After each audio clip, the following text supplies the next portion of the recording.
Yeah, you know that $11 million that we gave you 8 years ago? Have you still got it, and can we have it back, please? I think that could be met with a resounding up yours, Dolores. I don't know.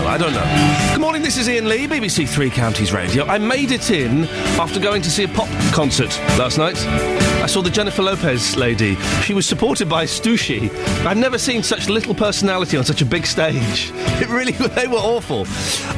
But Jennifer Lopez was excellent. I read a review of it this morning in The Telegraph, saying her singing was excellent. I'm not convinced she was singing. I think she was miming. Because after each song, she'd be, "Hello, London. It's great to be here." And yet during the song, so she was note perfect. I'm a little bit suspicious. Does that happen a lot these days in pop concerts, that the pop singer doesn't actually do the singing? They're miming. Bit disappointed. Anyway, onwards and upwards. Lots on the show this morning, including, as you just heard in the news there, the Jimmy Savile Stoke Mandeville Hospital Trust will no longer exist. I'll tell you why in a moment. You can hear as well this morning about a campaign to reopen public loos in Bedford. Are there enough where you live? Are there any where you live? I'm often caught short and need to. I'm always popping into McDonald's. A good places to go for a wee-wee. Pubs, not so good. If you get spotted and you're not buying a drink, you're in trouble. Are there any public toilets near where you live? And this next story, I do not believe for 1 second. According to one top motoring organisation, it's the AA, car insurance premiums have fallen. Really? Has yours gone up or down in the last year? And can we find someone listening in the three counties? Can we find the person paying the highest premium? Let's have a little league table, shall we? You can get in touch lots of ways. You can email 3cr@bbc.co.uk. You can text 81333, starting your text 3CR, or you can give us a call, 08459 455 555. BBC Three Counties Radio. The Jimmy Savile Stoke Mandeville Hospital Trust is to come to an end. Trustees from that charity, as well as representatives from the Jimmy Savile Charitable Trust, met last night to discuss the future. They had considered changing their names, but the trustees felt that whatever new name they adopted, they would always be linked with the late TV presenter. The trustees have already chosen how to distribute the funds in each charity and decided not to publicly announce who the recipients will be. It will be for each charitable organisation to decide whether to publicise any donation received. We asked them to come on. They ain't talking. Meanwhile, the Director-General of the BBC, George Entwistle, will be questioned by MPs today. It's thought members of the Culture Select Committee will ask Mr Entwistle why a Newsnight investigation into the allegations against Savile was dropped. Last night, Panorama screened its own investigation. BBC reporter Gavin Lee joins us now. Morning, Gavin. Morning, Ian. Did you see the documentary last night? I did, yeah. It's a very interesting time to watch, actually, because you had the document Panorama on at the same time as Newsnight. Of course, is interested as to how Newsnight deals with a story that's just engulfing itself. And then on, I think ITV had David Cameron on at the same time on a programme called Agenda, being asked about the same thing. So, wow. Yeah, it was a day to be up late. Going off on a slight tangent, Gavin, as I know you're able to. The BBC is apparently, this is the biggest scandal in 50 years. Yeah. I was thinking last night, can Newsnight withstand this? Is there any danger of Newsnight itself kind of disappearing? It's a really good question, actually. I saw, looking at the body language, the mannerisms, the tone of Jeremy Paxman last night, looking particularly perturbed, exhausted by it. Yeah. But I think Newsnight did what Newsnight can only do, is actually report upon itself. Very interesting position with using, one of its most talented, eminent investigative reporters, Liz McKean, who was the centre of the Panorama story, and saying that, her boss wouldn't listen. It was suddenly stopped this Jimmy Savile story last year. She became the interviewee and had nothing to do with reporting on the story at all. It was just a very interesting move to distance themselves and show objectivity, independence. So I think in that sense, Newsnight were very clear to say we're covering this now, and they went on then to covering the Belarus president, one of the last dictators in Europe, to make a clear point that we also will be covering other things at this point. Let's talk about the documentary last night. I've not seen it all. I saw the first 20 minutes this morning when I got up.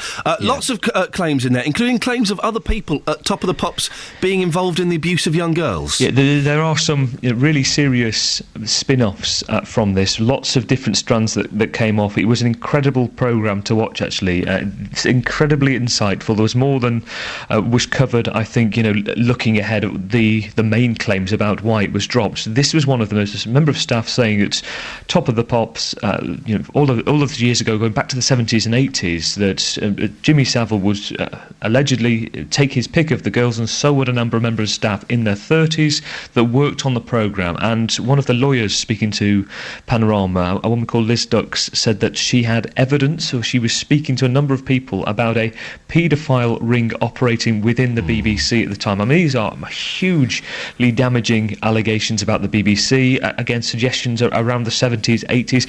All of this will be covered in an investigation looking into the BBC, a judge-led inquiry. No doubt today, George Entwistle, speaking, as you mentioned, in front of these MPs at the Culture Committee, will get questions about this as well. It seems like this is just getting a certain amount of light for the first time, but that's one of the things. And if I may, yes, just to go off a few other points that raised a few questions last night. The crucial thing, and you and I picked up on this yesterday, Peter Rippon, why he decided to suddenly drop the story. That was, for the hour-long programme, that was the centre of it. And the journalists made it so clear, Liz McKean, Marion Jones, the producer, that from one day to the next, he was changing from a strong story, Peter Rippon, the editor, and saying, get ready to broadcast, to saying, all of a sudden, we need more evidence, I'm not happy, and then let's pull the editing, as in, stop working on it. And there was really no adequate explanation of... And this came from Liz McKean, the reporter, why Peter Rippon hadn't asked to look at the interviews. He hadn't asked to see any of this material, how strong it was. So there are lots of questions for him, but I've got to say there was no evidence last night of an institutional cover-up. That is, these claims that the Newsnight editor was lent on because of the pressure, because it clashed with a special tribute programme about Jimmy Savile on BBC Two. There was nothing in there to substantiate that. Gavin Lee, listen, we'll leave it there. Thank you very much. Now, listen, I find this fascinating. I'm wondering, dear listener, I'm talking to you now, do you find it as fascinating? I was listening to 5 Live yesterday, and they were getting lots of texts going, oh dear, very boring, yawn, yawn, yawn. There is a danger, isn't there, of the BBC disappearing up its own backside? Because we're a BBC show, talking about a BBC show that was investigating a BBC show that didn't do a report about the BBC. It's that whole 6 degrees of separation, isn't it? Are you interested in this? Could you just send me a text? Seriously. We have to cover it, and of course we will cover it, but could you send me a text? 81333. Is that your text to ECR? Just yes or no. Are you interested in the BBC talking about the BBC? See how I'm walking, see how I'm talking, notice everything in me. Feel the need, oh feel the need in me. I need you by my side to be my guide. Can't you see my arms are open wide? Feel the need, oh feel the need in me. I need your love. Every day I need it, every day I want it. Without your sweet, sweet love I'd rather die. I need it constantly. Your love takes care of me. Your love is better to me than apple pie. Just put your hand in mine. Love me all the time to prove you will plainly see. Feel the need, oh feel the need in me.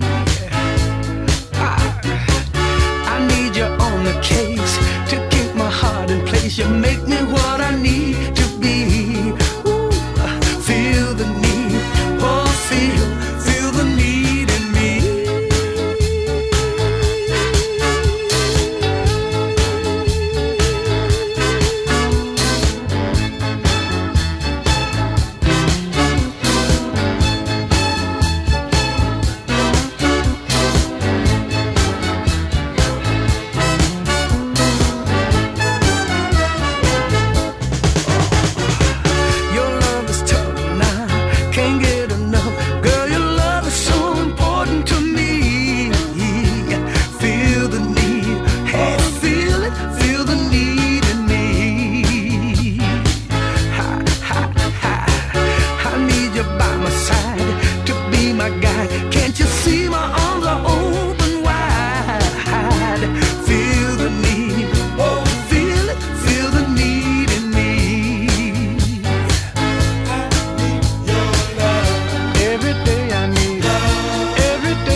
So I've asked on Twitter, let me read the exact question, because it's worded very cleverly.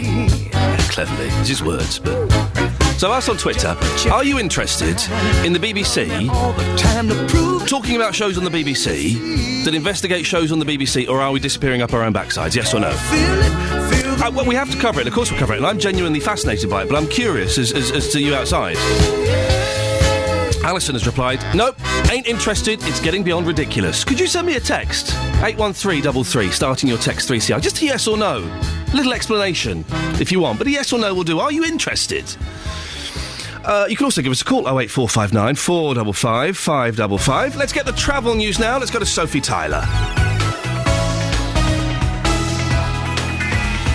Beds, Hearts and Bucks travel. BBC Three Counties Radio. Good morning. Well, no major problems to update you with at the moment. Looks like it's all moving fairly nicely out there. The usual trouble areas not yet beginning to cause too much of a problem, and the M25 in particular is looking particularly good, actually. The rest of the motorways not causing too much of a problem either. We do have disruption at the moment on London Midland services. Now, this is mainly up a little bit further between Nuneaton and Coventry and Birmingham International and Birmingham New Street, but it is causing lots of problems heading back down towards us as well, particularly Virgin trains as well, where there are also delays of around an hour. Now, so do check before you travel. This may be causing you a few little problems here and there, but otherwise it shouldn't be looking at too bad. Sophie Tyler, BBC Three Counties Radio. Thank you very much, Sophie. Good morning, it's 6:15. It's, where are we? It's Tuesday the 23rd of October, I believe. These are your headlines this morning on BBC Three Counties Radio. The Jimmy Savile Stoke Mandeville Hospital Trust is being shut down in the wake of allegations the late DJ abused children. South Yorkshire Police has given the Independent Police Complaints Commission more than 1,400 names of officers who are working during the Hillsborough disaster or may know something about the subsequent investigations. In sport, after yesterday being stripped of his 7 Tour de France titles, a Texas insurance company is demanding Lance Armstrong returns $11 million paid to him in bonuses after he won his 6th Tour in 2004. We'll have a full weather bulletin shortly. And coming up, a mum from Bedford whose son was born completely tongue-tied had to wait 4 days to have a corrective procedure done at Bedford Hospital due to staff shortages. We'll find out more before 6:30. BBC Three Counties Radio. Every Monday to Saturday from 12, Nick Coffer. The thing about reading Julia Donaldson books is you read them and you think, I could have done that. I'll sweat blood and tears and write something, and I want it to sound simple, and if it does, I've succeeded, but people think I might have written it on the back of an envelope. Nick Coffer. When did you first get a sense that you could write? I wrote a story about a rabbit with orange ears, and this rabbit was being chased by a farmer, and the rabbit went and hid in a shop. The nice shopkeeper told the farmer that they were just carrots. And so I suppose I was writing trickster tales even when I was 5 or 6 years old. Nick Coffer, Monday to Saturday from 12 on BBC Three Counties Radio. Listen, it's a problem we've all faced, OK? And it's slightly easier for gentlemen than it is for ladies. I'm aware of that. But still, when you have to go, you have to go. But what happens when there isn't anywhere to go when you have to go? This morning, we'll be hearing about one woman's campaign to get public toilets in Bedford reopened after Bedford Borough Council closed them in April. Our reporter, Justin, is on his way to Bedford this morning. Justin, whereabouts are you? And just give us a little bit of background to this. Yes, hello, Ian. On the way to Bedford this morning. Quite an interesting story, this one. Maureen Cherry. She is the manager of the Arts Centre and Gallery in Howard Street in Bedford. Now, she's begun a petition for the toilets to be reopened in Howard Street, plus Queen Street, Silver Street and Riverside Square, because what happened was, Ian, Bedford Borough Council, they closed down all of these public toilets. Now, the reason they closed them is because it saves them over £100,000 a year, which is quite a lot of money. Agreed? It's a fair bit of money, but come on. Yes, as you say, come on. People not happy about it. Now, Maureen says that her staff have been acting as toilet attendants. Oh, no, that's no good. Yeah, since the closure of these public toilets. Apparently, members of the public, they are constantly coming into the Arts Centre, asking where the nearest facilities are, and she feels sorry for them. She feels like she can't turn them away. I could turn them away very, very. Get out. You can be grumpy if you want to. Get out. She feels obliged to let the people use the lavatories, which are reserved for employees only. So later, we're going to be meeting Maureen at the Arts Centre. We're going to be finding out just why she's so passionate about this, but also finding out where the nearest public toilets are, because I've been told they're quite a way. And as you say, when you've got to go, you've got to go. go. And Justin, I believe that before you left the offices here this morning, you drank a whole bottle of Tizer. So just to make this story a little bit more interesting and give it a bit of jeopardy, is that correct? I've actually drunk 10 litres of water this morning. I've been up since 3 o'clock this morning, and I shall try and find a public toilet. In saying that, as you know, I now have a fear of toilets after being stuck in a toilet for 45 minutes only 2 months ago. We will hear more of that later on. I can't buy your love. Don't even wanna try. Sometimes the truth won't make you happy, so I'm not gonna lie. But don't ever question if my heart beats only for you. It beats only for you. No, I'm far from perfect, nothing like your entourage. I can't grant you any wishes, I won't promise you the stars. But don't ever question if my heart beats only for you. It beats only for you. 'Cause when you've given up, when no matter what you do, it's never good enough. When you never thought that it could ever get this tough, that's when you feel my kind of love. And when you're crying up, when you're falling and can't pick your happy off the ground, when the friends you thought you had haven't stuck around, that's when you feel my kind of love.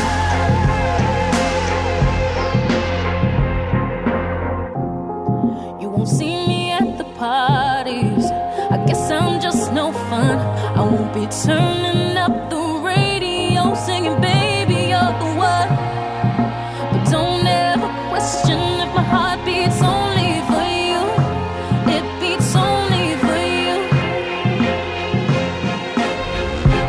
I know sometimes I get angry and I say what I don't mean. I know I keep my heart protected far away from my sleep. But don't ever question if my heart beats only for you. It beats only for you.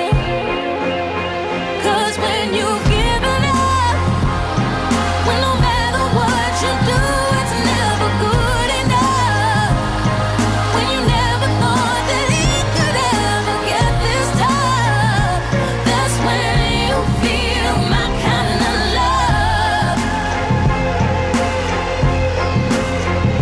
And when you're crying up, when you're falling and can't pick your happy off the ground, I'm looking forward to when the friends you thought you had. hearing Justin's story about being locked in the toilet for 45 minutes yet again.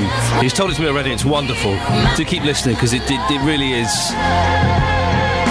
It's a great story. 'Cause when you've given up, when no matter what you do, it's never good enough. And we should make sure Sony are listening to the show today. Justin Dealey investigating public toilets. This is it. This is the gold. This is what we've all been working for. My kind of love. Let's get the weather now with Jim Bacon. Beds, Hearts and Bucks weather. BBC Three Counties Radio. Good morning. Well, we're doing it to you again. Misty, foggy, damp, drizzly weather out there this morning. Some poor visibilities in places and rather awkward driving conditions for a while. I think what will happen is during this morning the cloud will lift a little bit above the surface, so the mist and the fog should improve. But I think staying pretty murky right through the day, and still a chance of the odd spit and spot of drizzle, particularly first thing this morning and again later on today.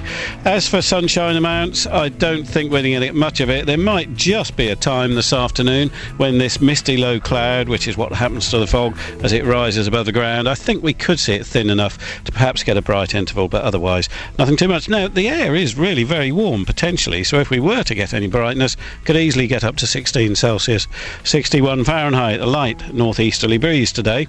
And then tonight, still a lot of clouds, some mist and fog at times, the odd spot of drizzle. In fact, pretty much like last night. 12 Celsius for the minimum. And Wednesday, more of the same. Thursday, perhaps some thicker cloud giving a spot or two of rain. And then by the time we get to the end of the week, Friday, looks like it's turning brighter. And that's because we've got colder, drier air spreading down from the north. So although we're going to get some sunshine, that'll make it feel more enjoyable outside, but it is much colder air, so the temperatures are going to come down. And instead of getting into the teens, 14, 15, 16 Celsius, we're going to be struggling to get up to 10 Celsius. And it does mean some cold nights with a touch of ground frost in places as well. So end of the week, it looks like a little bit of cold weather coming along, quite a contrast to what we're just going through. And there we have it. James, thank you very much.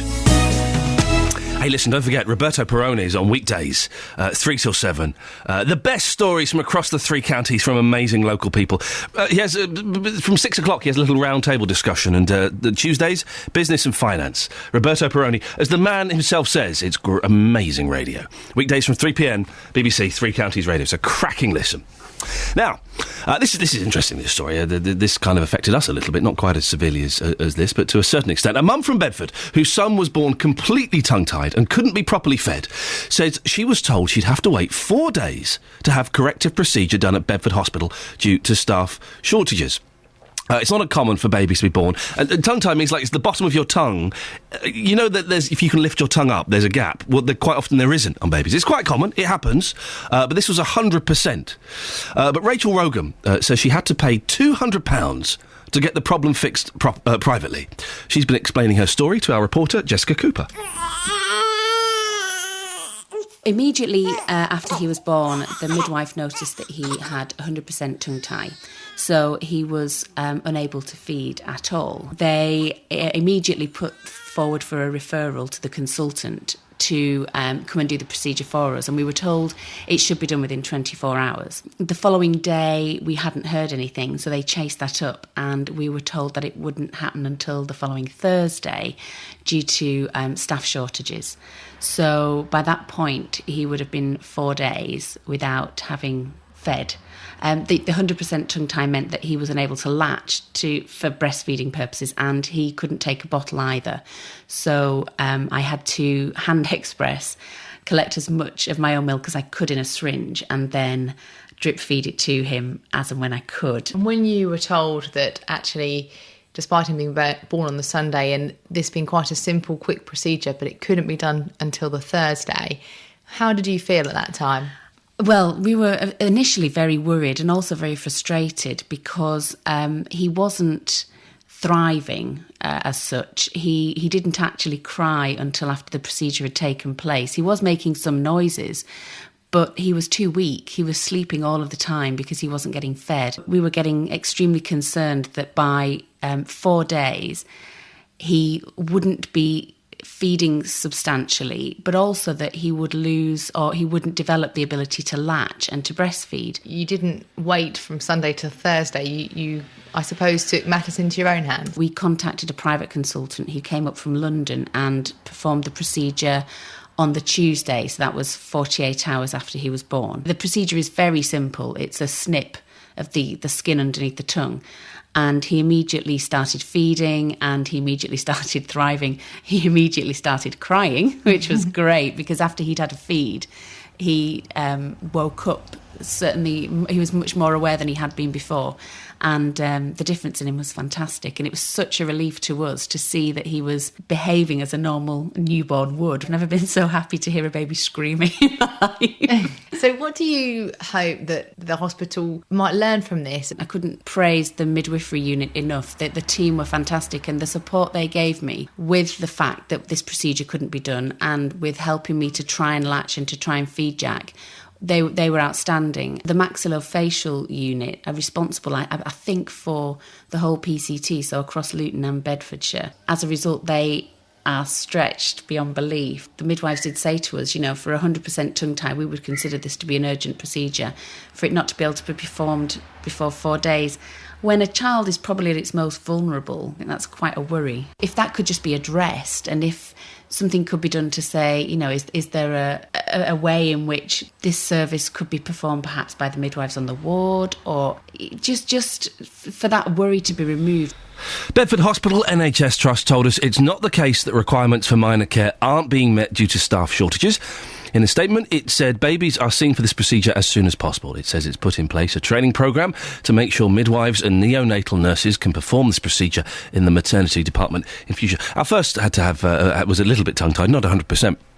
And when they say, oh, yeah, we're going to get a little knife and just snip the underskin of the tongue, you're like, what? What? They don't really notice it. There's a little bit of blood, but they don't really know. One midwife was saying they often do it if they've got a long fingernail. You can just do it with that. Well. Right, let's get the travel news now. Let's go to Sophie Tyler.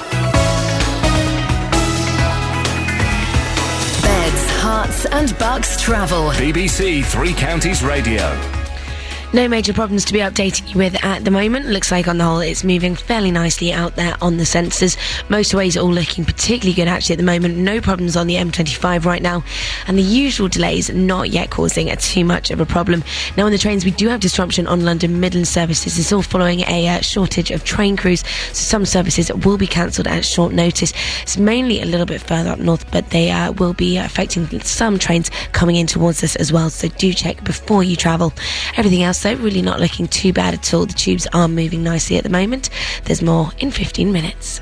Thank you very much, Sophie. If you listened to Roberto's show last night, you would have heard the latest in the Police and Crime Commissioner debates. We'll have our political reporter, Paul Scoynes, coming in after the news to tell us about that. And also, a few weeks ago, we did a story, a very sad story, about a young girl who'd been knocked over crossing the road and was in a coma. We'll find out in a bit how she's doing. Getting beds, hearts and bugs talking. This is BBC Three Counties Radio.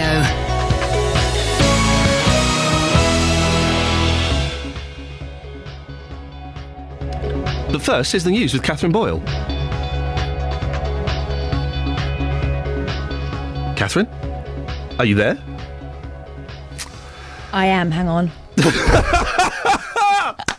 Well, no. You sneaked up on me. What? It's 6:30, Catherine. That's not sneaking up. That's time proceeding. I'm very busy and important. OK, I'm ready. Were you Facebooking? Start again. Oh, fuck. I can't play the music again because I don't know how to work the computer. Right, Pretend hang on a it second. never happened. OK, here's the latest news and sport with the always on time, Catherine Boyle. Good morning. It's 6:30. The headlines. The Jimmy Savile Stoke Mandeville Hospital Trust is being shut down in the wake of allegations the late DJ abused children. The Director General of the BBC, George Entwistle, will be questioned by MPs today over the Jimmy Savile scandal. And South Yorkshire Police have given the Independent Police Complaints Commission more than 1,400 names of officers who were working during the Hillsborough disaster or may know something about the subsequent investigations.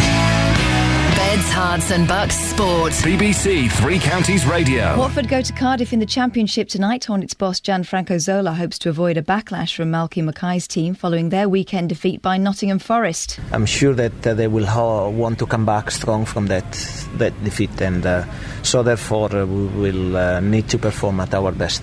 And Watford defender Carl Dickinson's joined Portsmouth on a month's loan. MK Dons visit Crawley in League One. Dons boss Carl Robinson hopes to have better news of injured midfielder Stephen Gleeson. We're not too sure yet. Again, the swelling still may play some sort of impact in it. And he's going to hospital today, and we'll probably know exactly where we're at. Also in League One, Stevenage host Portsmouth. The Borough boss Gary Smith says both teams suffered a summer upheaval in their playing staff. Well, I think you've not got a dissimilar position on the field to us. That group that came together at the start of the season probably included 15, 18 new bodies. There was a big turnover of faces. Wycombe have striker Joe Cafor suspended for tonight's League 2 match at home to Barnet. Wanderers caretaker boss Gareth Ainsworth's pleased to be back at Adams Park, though, after 3 successive away games. It feels like we've done a lot of miles away from Adams Park. It'd be nice to get back home, get on our own pitch and back up what we did against Torquay last time out there. And there's a choice of commentary in tonight's Three County Sport from 7. Watford at Cardiff's on 103.8 and 98 FM. MK Dons at Crawley's on 104.5 FM. Stevenage against Portsmouth's on 95.5 FM and medium wave. And that's your latest news and sport. More from me in half an hour. Catherine, where on earth were you? Because I checked the logs. I was not. I was maybe 10 seconds early at best. I mustn't have heard the travel news go out. Normally that jingle, I'm like one of Pavlov's dogs. I run into the news booth and start salivating. Yes. Yes. So you weren't on Facebook or anything like that. You were busy investigating facts. I was being a news hound. Excellent stuff. Thank you very much, Catherine. The next news is at 7. You know that, don't you? OK, I'll set my alarm. There we go. Thank you. Unbelievable. I can only apologise. Can we get Panorama to do an investigation into that? Shocking behaviour. Coming up in the next half hour, I'll be speaking to a founding member, get this, of the World Toilet Association. Yes, no, I know. BBC Three Counties, the first for news.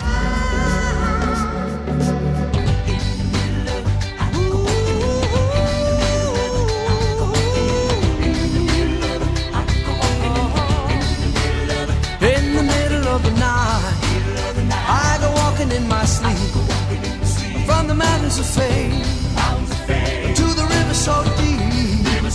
I must be looking for something sacred I lost.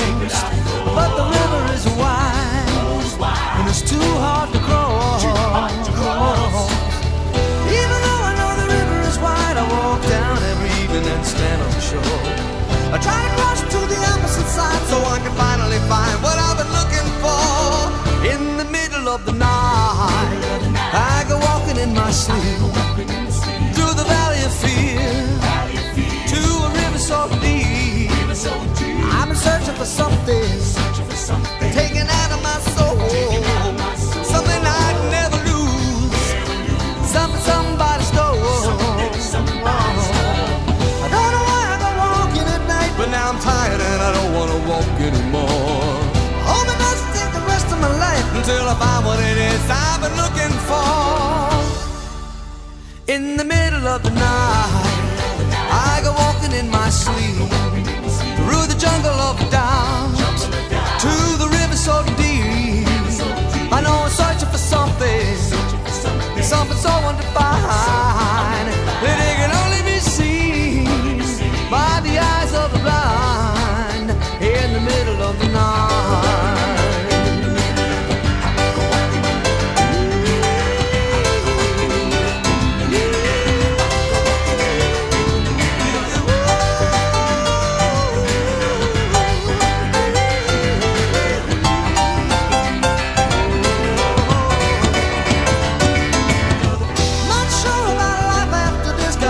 I've never been a spiritual man. Baptized by fire, I wade into the river that is running to the promised land. In the middle of the night, I go walking in my sleep through the desert of the truth to the river so deep. We all end in the ocean, we all start in the streams. We're all carried along by the river of dreams. In the middle of the night, in the middle of it, I go walking in the middle of it. I go walking in the middle of it. I go walking in the middle of it. I go walking in the middle of it. It's Billy Joel. I thought he got a bit silly around this stage. I like a bit of early Billy Joel, but the River of Dreams. I'm going to say I like it. That's Paul Scoynes, political reporter there. You like it? Yeah, I'm a fan of Billy Joel. I'm a fan of Billy Joel, or as I like to call him, Billy Joel. Oh. Well, I don't know which is correct, but I like the earlier I'm an Innocent Man, Piano Man, those two. I liked River of the Night because he was playing a piano on a... Did he do a song called River of the Night as well? River of the yeah. Because this one's called River of Dreams, I don't know. Right. You've instantly invalidated everything you're about to talk about now. Geez, the BBC really is falling. The wheels are falling off the BBC gravy train everywhere. Let's go on, move on. It's less than a month to go. This is serious. It's less than a month to go until the Police and Crime Commissioner elections in Beds, Herts and the Thames Valley Police regions. I believe it's happening on November 5+10. Is that correct? That's correct. Okay, yeah. Right. The commissioners will head the force, but they won't be in charge of the day-to-day policing decisions. Last night saw the final debate of our local forces on BBC Three Counties Radio. Those candidates are from Hertfordshire. Paul Scoynes, political reporter, you were listening to the debate. Who was there, eventually? Eventually, yes. We've got four candidates. Sherma Batson from Labour, David Lloyd from the Conservatives, Christopher Townsend from the Lib Dems, and Marion Mason from UKIP, who only announced that she was standing on Friday. And Marion, sadly, was delayed in traffic up until about 10 to 7. Ooh. So we have only a few clips of her. But, yes, they had a fairly robust debate, and they picked across some of the issues facing Hertfordshire. This is the first one, correct me if I'm wrong, where they are all politicians. Yes. Because we've had some that have been military background or different backgrounds. Does that mean they're going to interfere with the Chief Constable all the time? Well, you'd think so, because of their sort of general nature of politicians. But we asked that question to the candidates, and Lib Dem Christopher Townsend first. The last thing the Chief Constable needs is some politician telling him how to do his job. I think it's important to make sure that you reflect people's concerns and raise them with him. But my general view is that if the Chief Constable is doing a good job, there's no reason why the leader, the PCC, should have a different policy every week or a different changes. Now, this is Labour's Sherma Batson, and she said it was about letting the police do their job. Really, the Chief Constable needs to be able to get on with his operational job, but there is definitely an opportunity for really close ties in partnership working, not just with him, but with all the other agencies that are involved in crime prevention, actually prevent it from happening, getting people involved in that as well. But having said that, politics have been involved in this situation for years, even with the police authority, because more than half the members on the authority are politicians. Although that will change now, because they're going to have police and crime panels, and they'll be mostly politicians in this case. Anyway, David Lloyd, who's the Tory and currently the chair of the police authority, he says he's already working well with the forces. One of the dangers we've got in this sort of debate is we forget what this role is about. And the really exciting bit, the big thing about it, is the crime reduction end. It isn't about telling the police where they should be putting police officers. A police and crime commissioner with that mandate brings together the various partner organisations so much better. Well, there's been plans on the cards for quite a while, isn't privatisation of the police in Hearts using the comedy security group G4S. Do you remember those guys? They were funny. To do kind of some of the back office stuff. What's the position of the candidates on this? Well, they all had fairly differing views in. Sherma Batson from Labour wanted to avoid outsourcing altogether. I do believe that cutting police officers is going to actually have a real negative effect on the safety of our communities in the future. I do believe that a company like G4S won't actually provide the kind of service that is needed, because the staff who work behind those officers on the street are very dedicated people, very highly skilled and experienced. Experienced. Sorry, that was a bad edit from me. Christopher Townsend of the Lib Dems says he's prepared to give the idea the benefit of the doubt. I think they've got to show whether they can be trusted. I know the easy answer here. The easy answer is no, we can't trust them. They've mucked up. They've mucked up internationally in terms of the reputation of our country, and I think we're all rightly very disappointed about that. But at the end of the day, it's a commercial enterprise. They may come back to the table. They may improve. They may get better. I think they should use this as an opportunity to improve their service.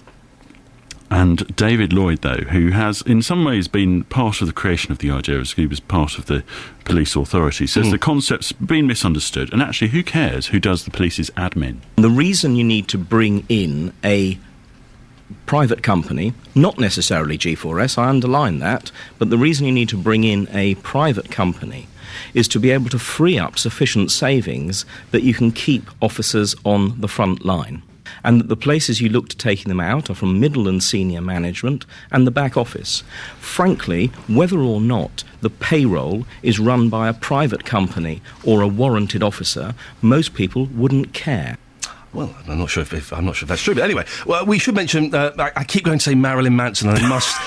I can't. Marion Mason from UKIP. You said she was 50 minutes late. Yes. Did she manage to say anything useful in that last 10 minutes? She did. Roberta was able to ask her a couple of questions about what she thought, and she told us a bit about herself and why she thought she was qualified. Well, I've lived in Hertfordshire for well over 40 years, and as a nurse, I've worked in the public NHS and the private sector, so I was a counsellor for 11 years in Stevenage too. I would say that my background with people, knowing what the local people want, that would certainly help. I'm used to business. I ran a small business for several years, so budgeting, finance, etc., that's part and parcel. I was manager of a nursing home. That's all intricate. Very intricate. Well, there we go. Those are the candidates. So what happens now? The Roberto's doing a show next week where they're all on. Oh, no, that's it now. That's for it. The debates. Done. Right. We've got next Monday. I think there's a special Inside Out programme on BBC One, and then we'll do something the following day with a sort of maybe a phone in, which will go out across all of local radio at that point. But we'll be looking at that, as a user of the force. But November the 15th, that's when the election is. That's when the election is, and we'll know on November the 22nd who our candidate will be. Well, I've got that date in my diary. You can see all of the candidates standing in beds, hearts and bucks on our website. Plus you can find out what on earth the Police and Crime Commissioner will do with some handy guides. bbc.co.uk/3 counties. Thank you very much, Paul. Let's have a quick look, shall we? I think we've got time to have a quick look at some of the front pages of the newspapers. They've just come in. It's the first time I've got to see them. The Daily Telegraph, for sale, an EU licence for faulty medical implants. Telegraph reporters go undercover to expose unscrupulous regulators who put British patients at risk. Nearly all of it mentions the Savile Panorama show, as nearly all of the newspapers do this morning. Badger Cull on The Guardian. Badger Cull delayed. as costs force rethink by ministers. And in court, a man accused of Cardiff hit and run, and of course there's more on the Savile story there. The Independent, the front page, that so, Director General, who did fix it for the Savile investigation to be dropped, and when will the BBC tell the whole truth about this scandal? The Times, chance to make Savile face justice was missed, and is the White House calling Grandpa? There we go, that's Mitt Romney. The Daily Express, millions must work forever, retirement now impossible due to pension crisis. Brilliant! The Daily Mail, enjoying the chance to get to the bread knife and stick it repeatedly into the BBC. The Savile's victims to sue for millions. The Daily Mirror, stop taunting me and confess to killing my precious girl. Exclusive mum's heartbreaking plea. And this front page of The Sun, Savile, BBC's abuse of your licence fee. Viewers dismay at Newsnight lies. Panorama piles pressure on bosses. I am asking, kind of as just a personal aside. Although I do work for the BBC, it's only my 5th week, and I do other things as well, so I feel slightly separate from this. Are you interested in the BBC, us, talking about a BBC programme, Panorama, that was investigating a BBC programme, Newsnight? Are you interested, or do you think we're falling down the rabbit hole? We're gazing too much at our own navels? Could you send me a little text? 81333, starting your text 3CR, yes or no? Are you interested in the BBC analysing the BBC so publicly, or are you think it's a little bit self-indulgent? Just my own personal curiosity. Travel news now, Sophie Tyler. Beds, Hearts and Bucks travel. BBC Three Counties Radio. Starting to look a little bit busy on the motorways at the moment, anti-clockwise on the M25. Usual delays starting to build up around junction 21 at the M1 and on the A405 at North Orbital Road as well, getting particularly heavy approaching at the M25 junction 21A roundabout. While heading south on the A1, that's the Barnet bypass, it is looking particularly tricky at the moment, just between the Stirling corner and the Watford bypass. Usual delays for this time in the morning, and elsewhere on the trains. So don't forget, we are having a little bit of disruption on London Midland services coming down from the north into the area, so do check before you travel this morning. Everything else though, not looking too bad at all. Sophie Tyler, BBC Three Counties Radio. Thank you, Sophie. Good morning, it's 6:45. It's Tuesday, October the 23rd. These are your headlines this morning on BBC Three Counties Radio. The Jimmy Savile Stoke Mandeville Hospital Trust is being shut down in the wake of child abuse allegations against the late DJ. South Yorkshire Police has given the Independent Police Complaints Commission more than 1,400 names of officers who were working during the Hillsborough disaster or may know something about the subsequent investigations. In sport, after being stripped of his 7 Tour de France titles yesterday, Lance Armstrong is now being asked to pay back millions of dollars worth of prize money bonuses. The weather today in Beds, Hearts and Bucks. Mist and fog will clear slowly to give us a cloudy day with brighter spells in the afternoon. Top temperature is 16 degrees. And coming up, it's the story of the year, dear listener. A woman in Bedford is campaigning for the toilet facilities next to her shop to be reopened after the Borough Council closed them down earlier this year. Before 7, we'll speak to a founding member of the World Toilet Organisation, the WTO. BBC Three Counties Radio.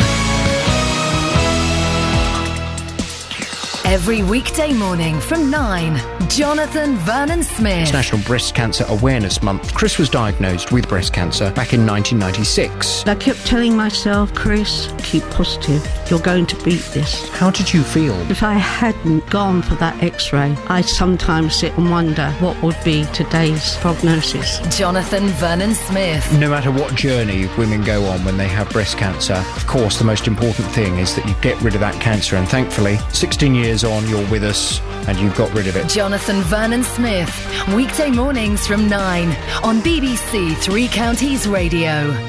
Did you hear Jonathan yesterday? He was on fire yesterday. I was in the car listening to him. He was on cracking form.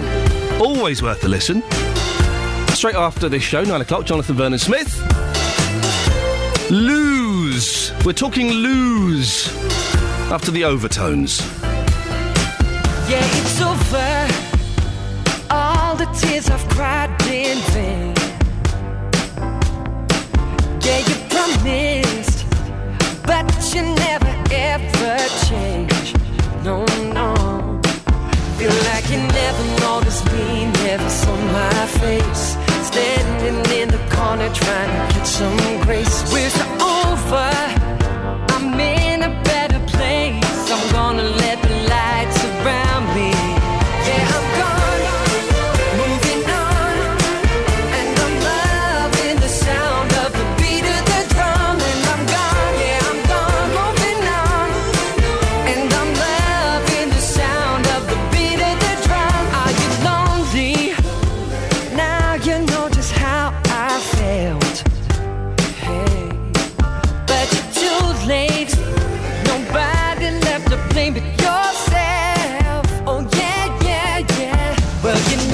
never stop to think about what we had. Ain't it such a shame all the good turn bad? Can you feel me? I'm not looking back. I'm gonna let the light surround me. Yeah, I'm gone, moving on, and I'm loving the sound of the beat of the drum. And I'm gone, moving on, and I'm loving the sound of the beat of the drum. La la la, la la la, la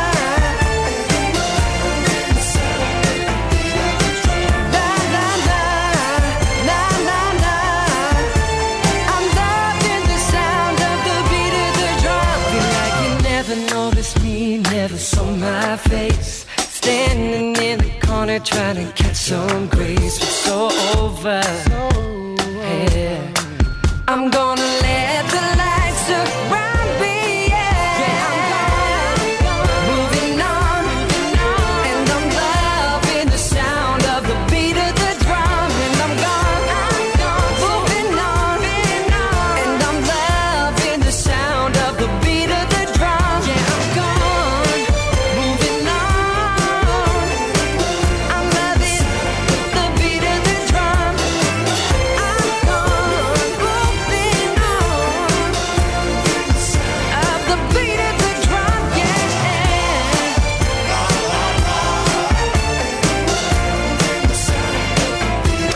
The Overtones, loving the sound.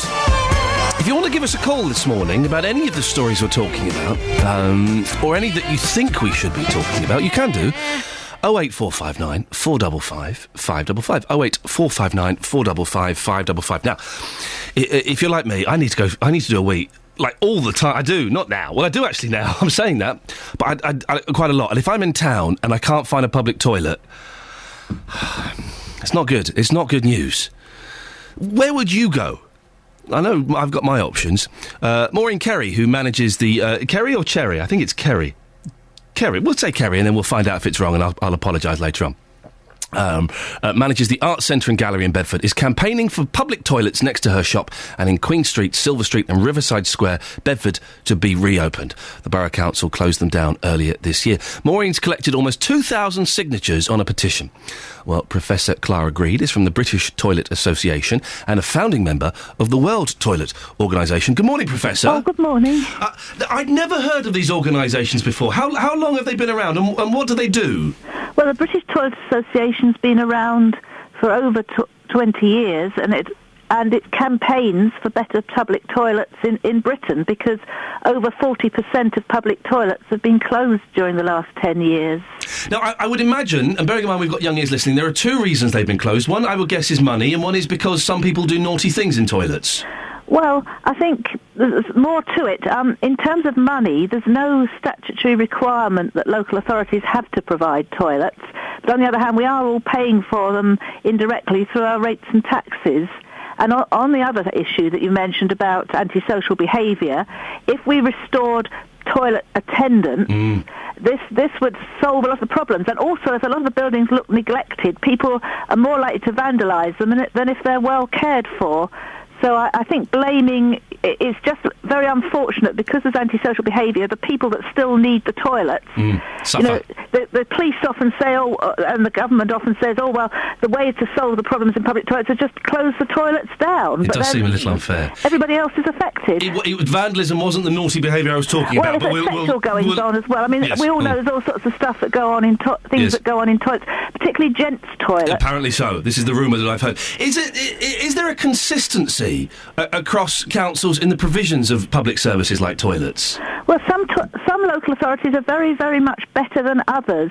For example, Evesham and Cambridgeshire and Ceredigion in North Wales, they're very good. And so some local authorities manage to keep their toilets open, although they're under the same funding regime as others. I think it's a matter of political will and social awareness, really. I can't go to North Wales every time I need a wee-wee. No,